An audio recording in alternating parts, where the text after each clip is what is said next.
Okay, this is a much more pared down guitar collection that I have now compared to, let's say, 10 years ago where I had many more guitars. I'll get into that though.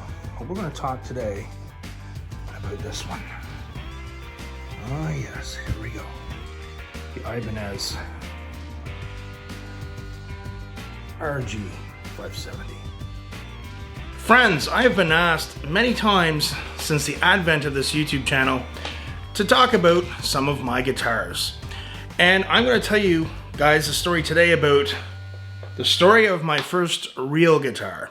Now, before we get started, number one, I'm not a guitar collector. I've had many guitars over the years that have come and gone. Some I've had, some I've sold, I had no emotional connection to. Some I've had, some I've sold that I did have some connection to. Some I sold because I was broke and I needed the money. A lot of musicians out there can understand and relate to what I'm talking about. But I've never been a big collector. But I'm going to talk to you guys a little bit about my first real guitar, the story around it, because it's kind of cool. And it was my first guitar that I really just poured myself into, and I really learned how to play on this guitar. Again, I'm not a vintage guy, so name brands. As long as I was always about the guitar, I liking the look, am I comfortable with it? Do I like the sound out of it? And do I like its playability? Now that could mean different things to different people. So my first guitar I got was in 1986. It was from Sears. It was a Harmony Flying V. Okay, I've alluded to this guitar in the past. It was a very funny story when I got it. I remember I got it. I was in a cast. I had broken my foot at track and field when I was in grade 7, and I was in a cast that summer. And we went to Sears when we had the notice of delivery. We brought it back, and I remember opening it in front of my parents, and the strings weren't in tune. I didn't know what to do, and I remember turning the peg, and I remember breaking a string, and I remember my mom being very, very upset at that. And I remember they were like, okay, you're going to take lessons. I'm like, no, I'll teach myself. If only you could go back to the young person when you were young and just say, look, just listen to me. Take a big cup of Shut the Hell Up and just drink it and just listen to me. So I had a number of years where I'd pick up the guitar for a day or two and I'd try and do something. I didn't know what I was doing. And I'd put it in the case, put it under my bed, and you know, if weeks would go by, I'd pull it out again. I remember just that frustrating process. And I think one of the things that helped me with my guitar teaching business is that empathy I have for beginners. And I feel bad and I feel kind of protective of beginners because there's so much misinformation out there. There's so many scams, apps, everything to make you just believe that you don't really have to put in the work. You can just, I'm going to do that in another video. But anyway, I had this cycle repeating. And so it was the 86. I remember I'd take the guitar out, I'd kind of plunk away with it, and then put it away for a while, take it out, plunk away with it, get frustrated. The cycle would repeat. Then I think about the summer of 87, I got another strong interest in music again. I really wanted to get out the guitar more seriously, and I kind of thought, you know, what if I traded this in and got another guitar? Maybe that would pique my interest a little bit. I remember with my father, we went to this place, I don't even remember it, maybe it was called Used Sound. This was in the capital of Canada, the city of Ottawa. And I remember going, I think it was Used Sound, I think the owner's name was Hans, and he was kind of a nice enough fellow. And I remember there was a guy there playing some Dio songs, and I thought, oh my God, this guy's so amazing. I remember taking the Harmony V, and we traded it in for a really cheap Fender Strat copy. The brand was called Taro, T-A-R-O. They were just a knockoff copy from Japan. And I got a hard case with it. So I had a renewed interest in the guitar, but again, the same pattern followed, So that went on for a few more years. Oh, to get those years back, what I could do now. But anyway, right before I started my formal lessons and I was very fortunate to have a really good guitar teacher. I've talked about that in previous videos, because there's a lot of not very good guitar teachers out there. I got a job working for the military. I was in the Naval Reserves at that time. I guess it was around late 80s. Good jobs are hard to come by as a teenager. You could either work in a fast food restaurant or you go in the reserves, make better money, and learn all kinds of cool stuff. So I remember going into songbird music when I was in basic training. It was a shop in downtown Ottawa on Gladstone Street. If you guys are wondering about Ottawa and don't know much about it, certain celebrities are from there. The most prominent one would be Alanis Morissette, one of the highest selling female artists of the world. I have an interesting story about her if you look back at my videos. Also Tom Green, comedian, he's from Ottawa as well. And I found this guitar. This is an Ibanez RG570, and it was sitting on the rack, and I fell in love with this guitar. At the time, a lot of the players I liked were using Ibanez guitars. Late 80s model of Ibanez, I have two. I have an RG570. I also have an RG770. I fell in love with this guitar. I'm like, oh man, an Ibanez, I want it. I started saving up my money, and I finally had enough money to get the guitar. So I bought it, but then I only had one night to kind of fiddle around with it, because then I had to go away on survival week training. Now it was kind of cool because I didn't have to live on base. The base wasn't a very far drive from where I was living, so I could go back and forth every day.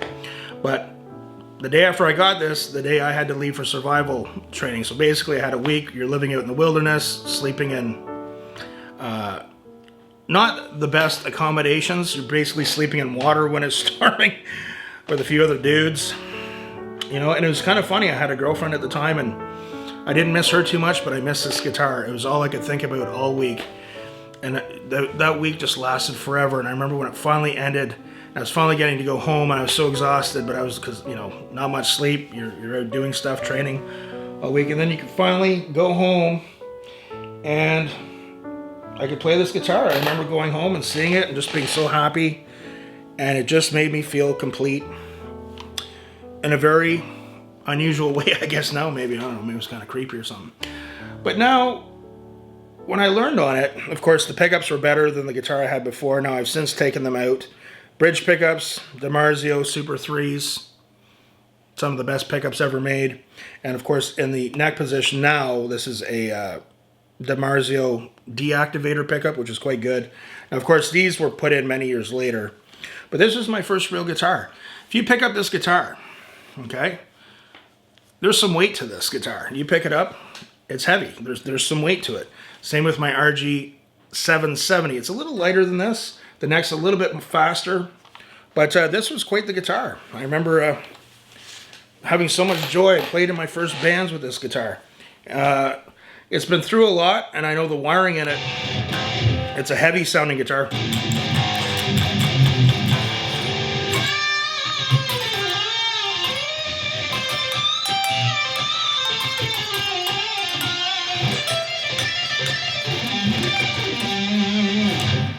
It's a very heavy sounding guitar. Right now it's tuned down a whole step, so it sounds a little heavier.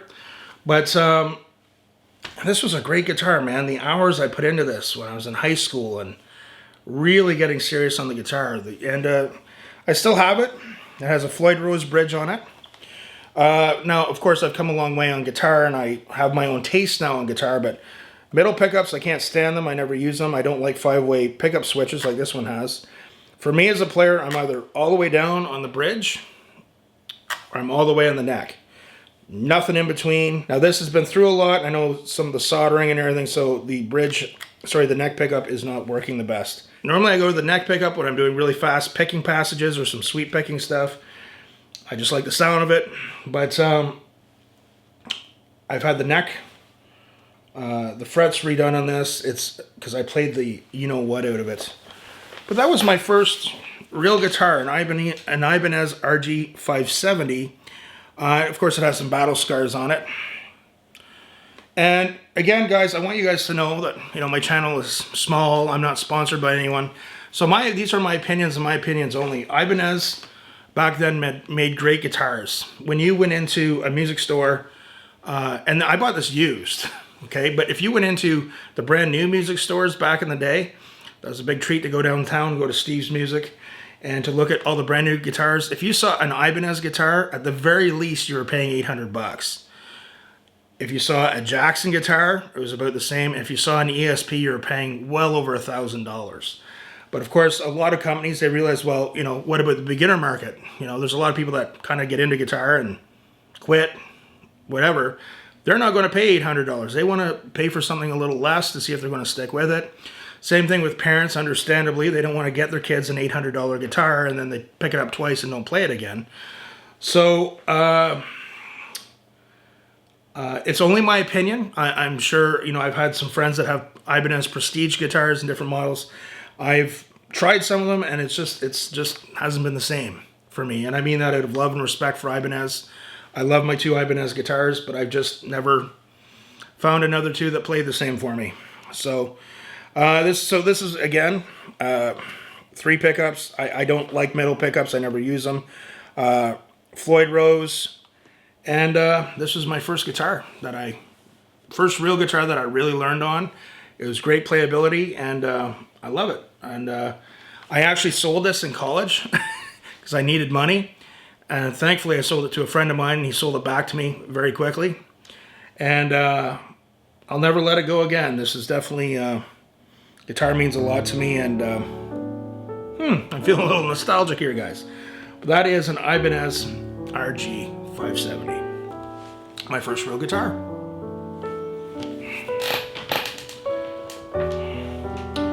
Hope you guys like that story. And remember, practice hard but practice smart. Keep the comments and suggestions coming, and we'll see you soon.